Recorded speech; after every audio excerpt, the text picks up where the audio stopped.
आज Doubtnut app download करें। Doubtnut पर अपने सभी गणित, रसायन विज्ञान, भौतिक विज्ञान और जीव विज्ञान के डाउट्स का करो सफाया।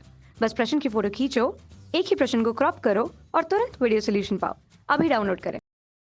इस प्रश्न में हमसे कहा गया है कि सूर्य के परितः दीर्घवृत्ताकार कक्षा में गति करते हुए ग्रह के निम्न में कौन सी राशियां नियत रहती हैं। नियत रहने का मतलब कि किस राशियों का मान नहीं बदलता है। ठीक, तो सबसे पहले इसको समझने के लिए पहले एक यहाँ पे चित्र बना लेते हैं। ये मान लीजिए हमारा जो है ये सूर्य है। ठीक,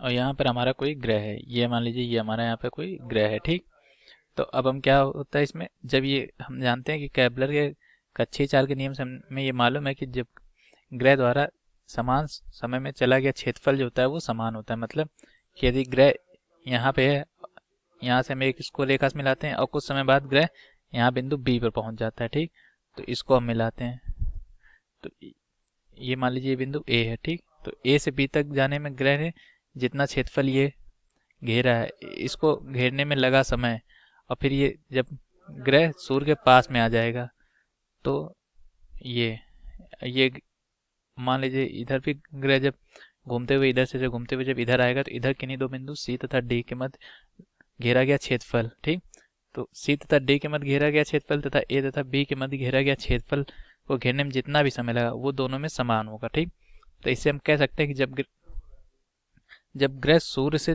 दूर है तो इसका जो कक्षीय चाल है ये कम है, और जब ग्रह सूर्य के पास है तो इसका कक्षीय चाल ज्यादा है, जिससे कि ज्यादा क्षेत्रफल घेरता है। तो इसको हम लिख लेते हैं। तो यहाँ हमने लिख लिया, जब ग्रह सूर्य से दूर है तो उसकी कक्षीय चाल कम है।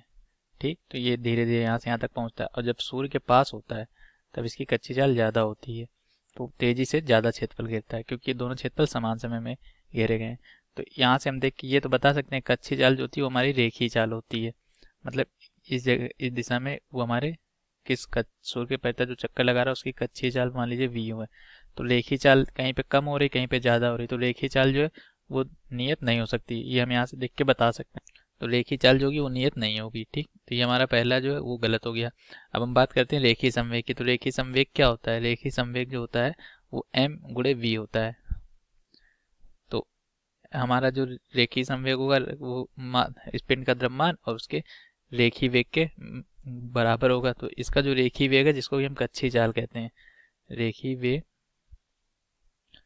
को ही हम कक्षीय चाल कह रहे हैं, जिसको हमने vo से दिखाया है। तो इसका जो रेखीय संवेग होगा वो क्या होगा? रेखीय संवेग जो होगा वो होगा m, मान लीजिए ग्रह का द्रव्यमान है v0, तो v0 जो है वो कहीं पे जब सूर्य से दूर है ग्रह तब v0 जो है वो कम है, और जब सूर्य के पास है तो हमारा v0 जो वो ज्यादा है। तो जब v0 बदल रहा है तो रेखीय संवेग भी बदलेगा, तो रेखीय संवेग भी जो है वो नियत नहीं रहेगा। तो ये हमारा दूसरा भी जो ये भी गलत हो गया। ठीक, अब हम बात करते हैं कोणीय संवेग की। कोणीय संवेग क्या होता है? कोणीय संवेग होता है हमारा कोणीय संवेग, तो ये होता है हमारा J बराबर आई ओमेगा। ठीक, तो ये जो ग्रह जिस कोणीय वेग से घूम रहा होगा इसका कोणीय वेग नियत होगा। ठीक, तो ग्रह का कोणीय वेग भी नियत होगा और ग्रह का जो ये जड़त्व आघूर्ण है ये भी नियत रहेगा, क्योंकि ग्रह का द्रव्यमान जड़त्व आघूर्ण होता है mr²। तो ना तो ग्रह का द्रव्यमान बदलेगा ना ग्रह की त्रिज्या बदलेगी, तो जो कोणीय संवेग जो है वो नियत रहेगा। क्यों? कोणीय संवेग तब नियत रहता है जब इस पर कोई भी बाहर से कोई बाह्य बल आघूर्ण काम ना करे। तो हम देख रहे हैं ग्रह पर कोई भी बाह्य बल आघूर्ण काम भी नहीं कर रहा, जिसकी वजह से जो है कोणीय संवेग नियत रहेगा, क्योंकि इसका कोणीय वेग भी नियत है। ठीक, तो ये हमारा जो कोणीय संवेग है वो नियत रहेगा। गतिज ऊर्जा होती है हाफ mv²। तो mv²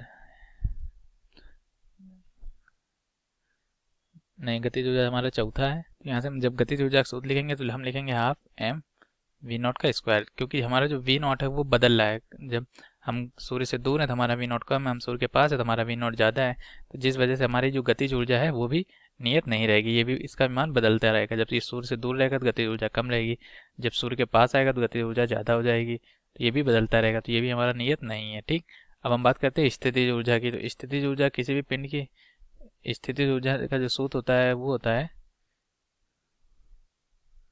बराबर माइनस का जी एम बटे आर।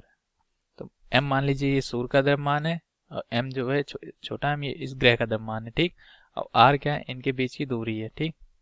तो जब ये दूरी दीर्घवृत्ताकार जब ये दूरी दीर्घ अक्ष के अनुदिश होगी तब ये दूरी कम होगी, तो स्थितिज ऊर्जा ज़्यादा हो जाएगी। और जब ये ग्रह सूर्य के पास आ जाएगा तब लघु अक्ष में आ जाएगा, दीर्घवृत्त की लघु अक्ष में आ जाएगा, तो दूरी कम हो जाएगी, फिर स्थितिज ऊर्जा ज़्यादा हो जाएगी। तो हमारी जो स्थितिज ऊर्जा है वो भी नियत नहीं रहेगी, ठीक।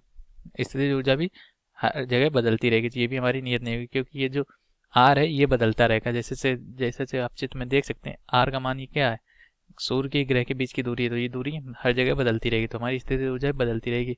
लेकिन हमारी कुल ऊर्जा क्या होती है, कुल ऊर्जा होती है हमारी जो वो होती है स्थितिज ऊर्जा प्लस गतिज ऊर्जा। कुल ऊर्जा गतिज ऊर्जा प्लस स्थितिज ऊर्जा। तो हम ये जानते हैं हमारी जो कुल ऊर्जा होती है वो हमेशा नियत रहती है। जहाँ पे हमारी स्थितिज ऊर्जा ज़्यादा होगी वहाँ गतिज ऊर्जा कम हो जाएगी, जहाँ पे गतिज ऊर्जा कम होगी वहाँ पे स्थितिज ऊर्जा ज़्यादा हो जाएगी, ठीक। तो हमारी कुल ऊर्जा हमेशा नियत रहती है, तो ये जो कुल ऊर्जा है ये भी नियत रहेगी, ठीक। ये भी हमारा, तो इस पूरे प्रश्न में हमारी दो चीज़ें नियत रहेंगी, एक हमारा कोणीय संवेग और दूसरी हमारी कुल ऊर्जा। ये दो राशियाँ नियत रहेंगी, बाकी कोई भी चीज़ नियत नहीं रहेगी। यही हमारे इस प्रश्न का उत्तर है। धन्यवाद। कक्षा 6वीं से 12वीं से लेकर नीट, IIT, JEE वो एडवांस के लेवल तक 1 करोड़ से ज़्यादा छात्रों का भरोसा। आज ही डाउनलोड करें डाउटनेट ऐप या व्हाट्सएप करें अपने सारे डाउट्स 8400 400 400 पर।